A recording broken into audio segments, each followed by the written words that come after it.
Hello, Karu and Nikki. It's Christmas Eve, and I'm making a video mainly to respond to Nikki's video that I think she put up yesterday or day before yesterday.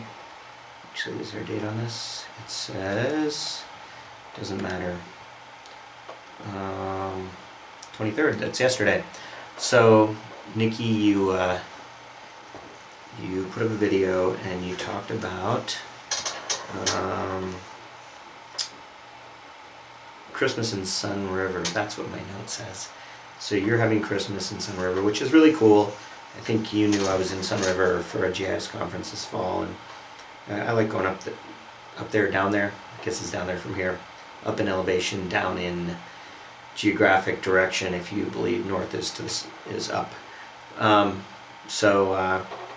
Yeah, I'm happy that you're there. It sounds like you're having a good time with Stephanie. Talked about Margaret, née Megan, being in New Zealand with your folks.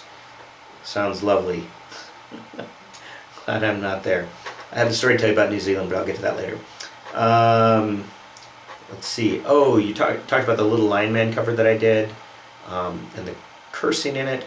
And actually, it's funny because I don't really have anything against cursing. I don't curse at home because I don't want my kids cursing too much, and so I tend to find alternate lyrics for practicing at home. But I've played that song now about 3 times in front of groups of people who were drinking a lot of alcohol, and the first time I said mucked the first time through, and people booed me. So I made some comment like about how I have a 9-year-old at home, so I practice it that way. So I always change it to the F word, and we played at Hamley's, which is a bar here in Pendleton, on last Saturday night. It went really well. We played from 9 to midnight, which was crazy late for me. But I played Little Lion Man. It was one of the songs we played, and people really enjoyed it. Especially, people really get off when you say the F word in a song. It's a strange phenomenon. Anyway. Yeah. You mentioned Ian Huntofta, and I remember Ian, and Ian and I worked together we had a research paper writing class together, even though I wasn't in honors English and he was. It was like the one class that they mixed, and he and I worked on a project in that together, and actually we really enjoyed it. We had to do a video, but that's a whole nother story. So you talked about me covering Tina's Glorious Comeback, which I have done. I will put it up after I put up this video. It's rendering right now. It's a cool song. I like it. You talked about me shaving. Yes, so that's how I shave. I always shave. I shave essentially. I don't shave every day. If I shave every day, my face gets. I nick and cut my face, and it hurts a lot. So I try to shave every other or every third day. And I have to shave twice in order to get it smooth. And I suppose if I shaved every day and just shaved once and shaved with the grain instead of against the grain of the hair, it would be better. But I really like the feeling of my face clean shaven. If I just shave with the grain, it doesn't feel like I've done anything. So, yeah, that's my shaving story. The fedoras question. I gotta say, Nikki, that there's no accounting for your children's bad taste. I actually, when I cut off my dreads, Karu and I talked about it, and he recommended I get some hats. So I actually now have a number of hats, and I have this. I bought this one right when we cut off the dreads, and I wear it like this sometimes, and I wear it like this sometimes, which is vaguely fedora-like, although it's not a fedora, obviously. But I like this hat a lot, actually, but I don't wear it as much. It's not as useful. It's sort of ornamental, but not particularly useful for covering your head. And you're not supposed to wear it in the rain because it's made of paper.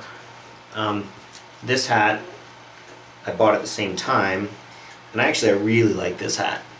This hat I wore when we went to Wales. I'm sure you saw videos of this. And this is a great hat in the rain or in the cold.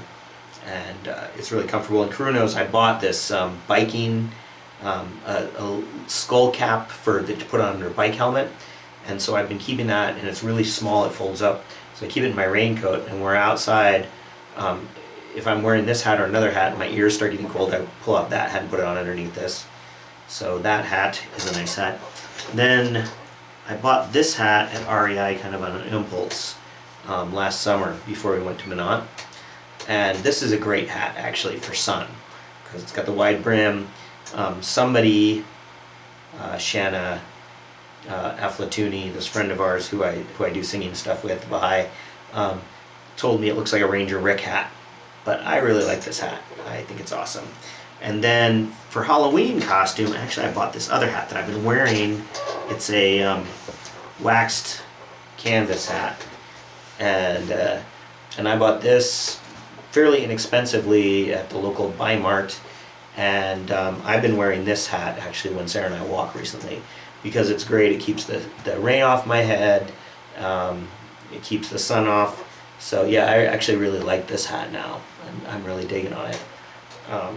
So that's my array of hats, and that's all I have to say about hats. But I figured since you were mocking me about the fedora thing, I would show you what good hats, nice hats look like.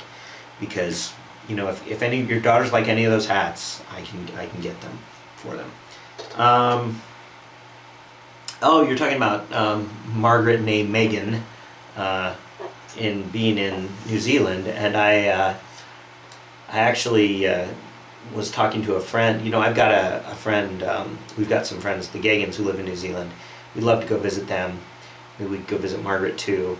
Probably not going to happen this year. It's definitely not going to happen this year. Maybe not even next year. But I talked to another friend who went down there, and what she told me is she went down there to a youth hostel, and she showed up at the youth hostel, and there were all kind of tourists there selling little camper vans, and so she bought a camper van from them, and then drove it around the country for 3 weeks or something, and then sold it to the next tourist. Went back to the same place and sold it, and that sounded like a really cool idea. And actually, my friend Amy Griffith, who I think I told you about, Sarah and I saw. Well, you didn't meet her, Amy. Amy was in Portland when we were there, and she lives in Australia now. I went to grad school with her, and she was talking about how we should go to Australia and do that and drive around the country in a van. But she said do New Zealand first because it's a shorter proposition. It's easier to do. So maybe we'll do that. That sounds like a lot of fun. Last thing I wanted to tell you about was leaving work. My last day is a week from today, so I have 4 work days left: Thursday and Friday this week, and Monday and Tuesday next week. I've got most of my stuff done. I kind of started cleaning out my office today, but yesterday a couple of my coworkers who I really like organized a going away party for me, and it was really nice. It was a potluck lunch, a couple hours long, and there were some board members there, and actually my boss and the executive director both showed up, which was very nice. My boss especially, because it was she had taken vacation, and so she's not working the next 2 weeks, and she came in on her off day to go to the party, and everybody said really nice things, and they got me some presents. I got a Pendleton wool blanket, which is really beautiful, a nice beaded choker necklace, which actually is really nice. I like it a lot. And actually, Bobby, the director of Temuslicht, who's one of my, there's several people that I really respect, that I work with, and she's one of at the top, towards the top of the list there. And so she got me a pair of moccasins, handmade moccasins that are all beaded, and they're really cool. And so they told me I need to go get someone to put some thicker leather soles on them so that they'll last. So I'm going to go do that. I'm going to go down to the cobbler and have him put some thicker leather soles on them, so that I can actually wear them around. The ultimate minimalist shoe. So actually I was really excited, and it was funny because I got them and I was showing them, and I tried one on because they look really small, and of course I have small feet, but they said, both Bobby and Eric said that they look like they fit about right. and so that's nice. But I put them on, and Eric said, "Now you'll be faster." So it was really cool. But anyway, so it was a really nice little little going away party, and I felt very appreciated. So it was nice. It's funny how that sort of public demonstration of appreciation, whether it's sincere or not, can mean so much to you. So yeah, I really appreciated that. Anyway, that's all I've got. The last thing I did want to say was that it is a lot easier to make video responses when people make videos for you and actually tell you something. So, not that I'm aiming this at anyone in particular, or Karu or Nikki, but I hope you guys have a great holiday. And of course, I should have a ton of time to make more videos in the future. So I will talk to you guys soon. Take care.